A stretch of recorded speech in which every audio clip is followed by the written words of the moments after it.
नंदू, इतनी रात को कहां से आ रहे हो?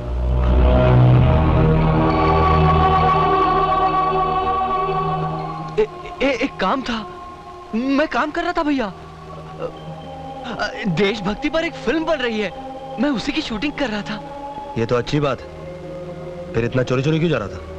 वो बहुत रात हो गई थी ना भैया, इसलिए। देख, मेरी दो बातें याद रखना। एक तो ये कि काम के लिए कभी दिन रात मत देखना, और दूसरी बात कि चोरों के कदमों की आवाज मैं अपने कानों से सुनता हूं, मगर अपने भाई के कदमों की आहट मैं अपने दिल से महसूस करता हूं। इसलिए एक बार मुझसे चोर बच सकता है, मगर मेरा भाई नहीं। चल जा, जाके सो जा।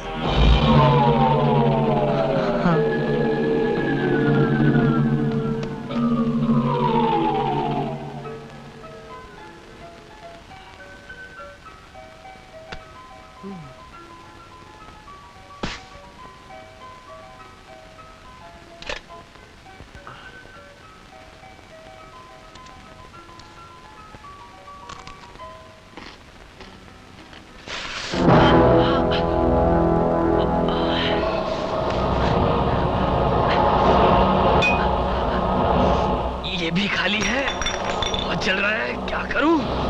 अरे नंदू, ये क्या हो गया तुझे? कुछ नहीं भैया, थोड़ा सा। ये थोड़ा लग रहा तुझे?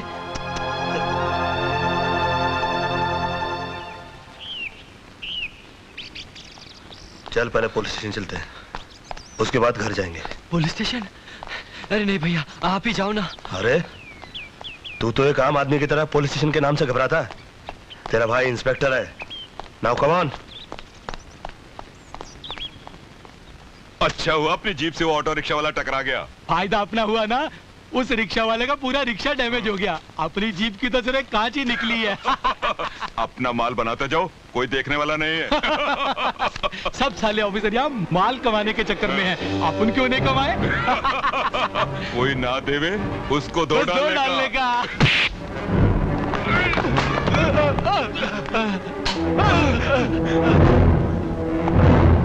बेल्ट्स। ये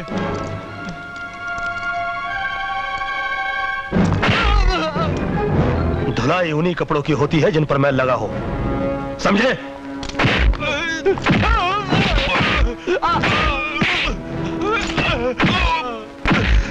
साहब गलती हो गई साहब, मुझे माफ कर दो साहब, गलती हो गई। माफ कर दो। गलती नहीं, जुर्म किया है तुम लोगों ने, और जुर्म के लिए माफी नहीं दी जाती, उसके लिए सजा दी जाती है।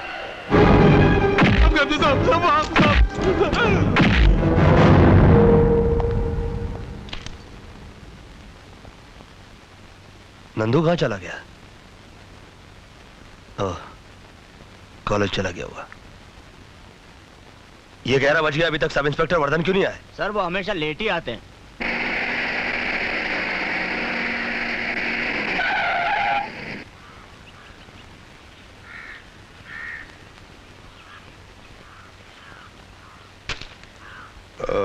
एक्सक्यूज मी सर, वो क्या है कि मैं किसी दूसरे मूड में था, इसलिए मैंने वो सिगरेट काम फेंक। तुमने अपनी घड़ी तो खरीद के पहनी होगी।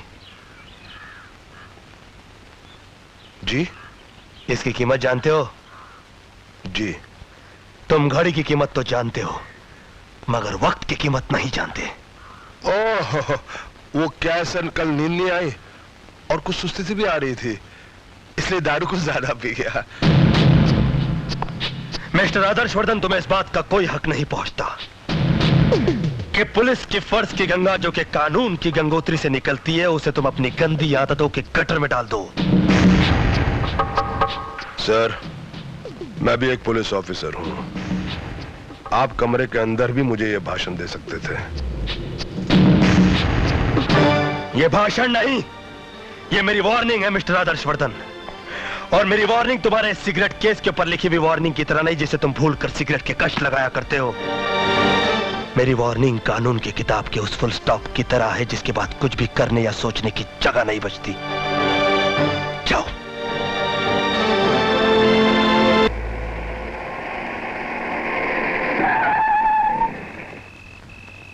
अरे सुनिए,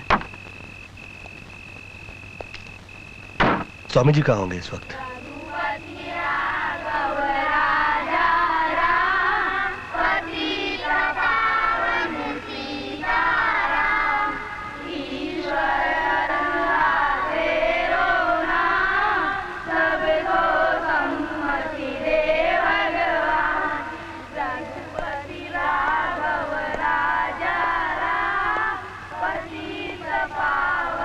प्रणाम स्वामी जी। सुखी रहो। चरण छूने वाले से अच्छा व्यक्ति वो होता है जो हृदय छू ले। कहो, कौन हो तुम? स्वामी जी, मेरा नाम इंस्पेक्टर सिद्धांत है। मैं आपके शिष्य शास्त्री जी का बेटा हूँ। कुछ शिष्य ऐसे होते हैं जो त्याग के बल से इतने महान हो जाते हैं कि उनके गुरु को भी उनकी इज्जत करनी पड़ती है। और शास्त्री मेरा ऐसा ही शिष्य है जिसकी मैं इज्जत करता हूँ। कहो, किस उद्देश्य से आना हुआ? स्वामी जी, मैं शहर में 100 से भी अधिक कुछ ऐसे बच्चों को जानता हूँ जो अपाहिज भी हैं और अनाथ भी। मेरी आपसे ये विनती है कि अगर आप उन्हें अपनी शरण में ले सकें तो।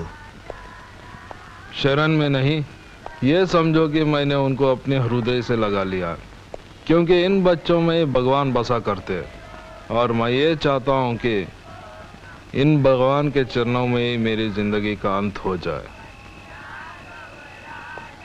स्वामी जी, प्रणाम स्वामी जी।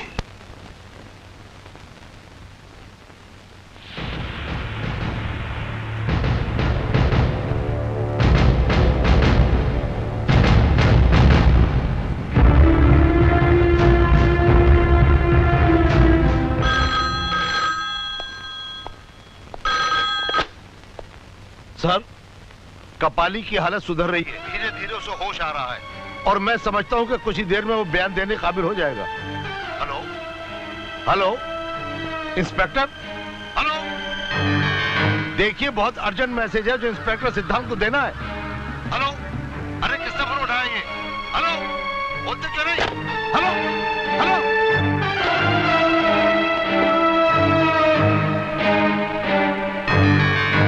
डॉक्टर का फोन आया है कि कपाली होश में आने वाला है। कपाली को किसी भी तरह हॉस्पिटल से निकालना होगा। अगर होश आने पर उसने हमारे खिलाफ पुलिस को बयान दे दिया तो हम सब बेमौत मारे जाएंगे। कपाली इतना कमजोर नहीं है बाबूजान जो इतनी जल्दी सबको चुगल दे। मिस्टर सलीम शूटर, इंस्पेक्टर सिद्धांत सूरी के मार के सामने गूंगे भी गजल गाना शुरू कर देते हैं। अंदर आ जाओ। बाबूजान, परेशान होने की क्या बात है? बात साफ है, शरीर का जो अंग सड़ जाए उसे काट कर फेंक दिया जाता है।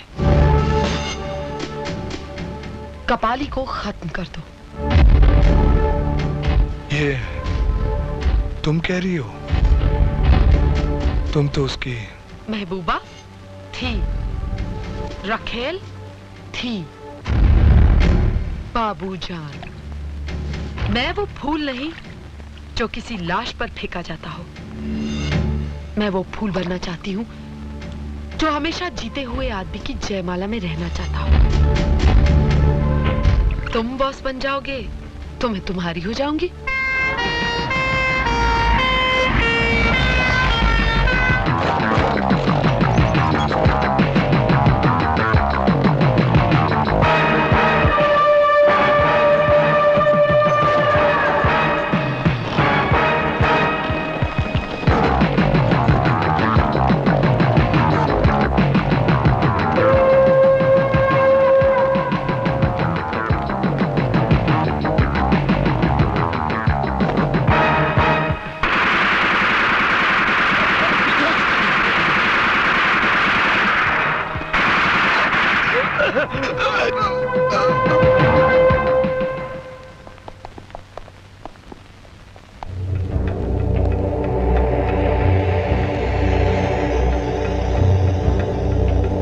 आज आपका जन्मदिन था।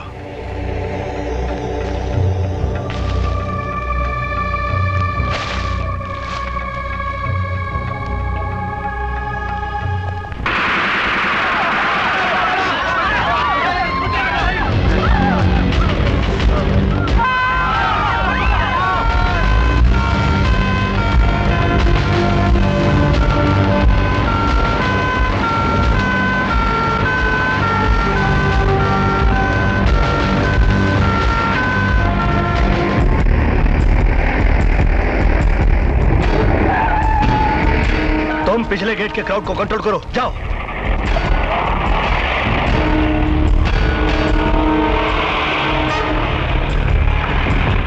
जाओ जल्दी से लाश का पंचनामा करो।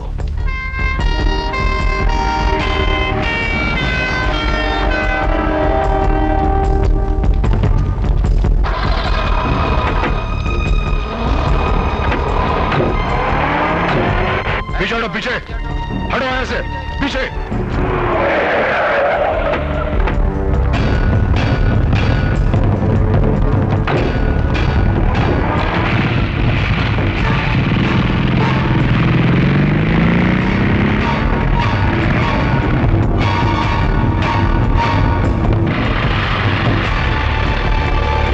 पीछे हटो, पीछे पीछे हटो। हटाओ सबको पीछे, यहां से सबको पीछे हटाओ। कोई तमाशा नहीं हो रहा यहां पर।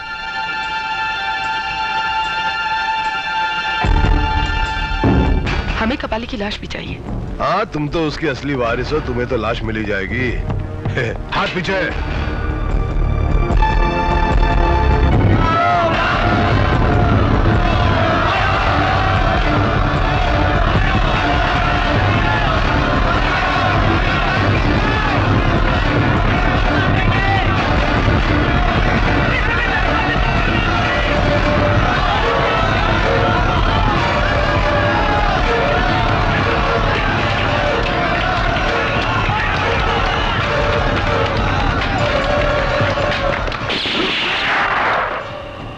कानून अपने हाथ में मत लीजिए।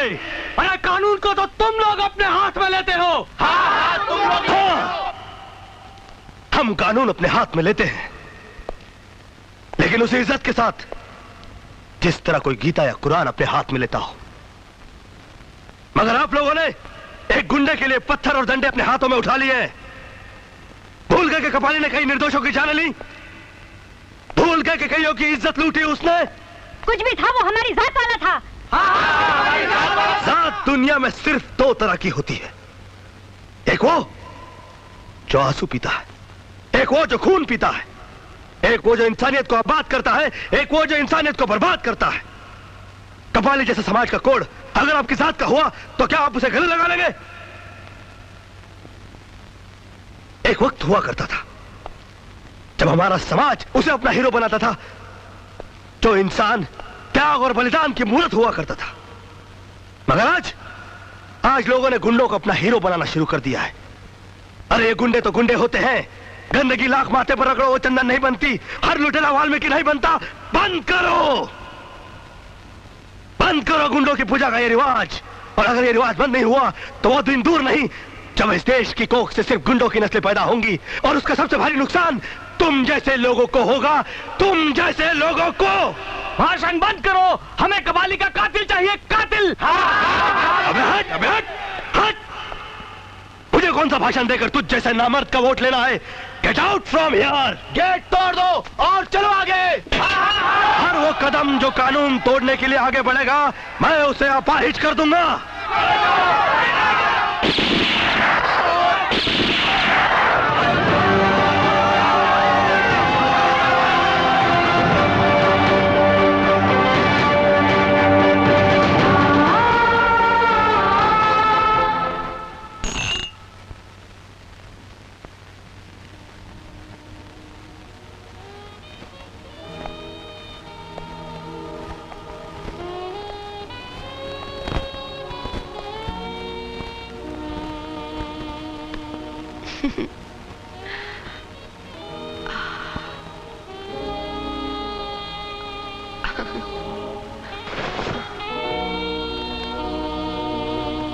तुम्हारा जन्मदिन कब है?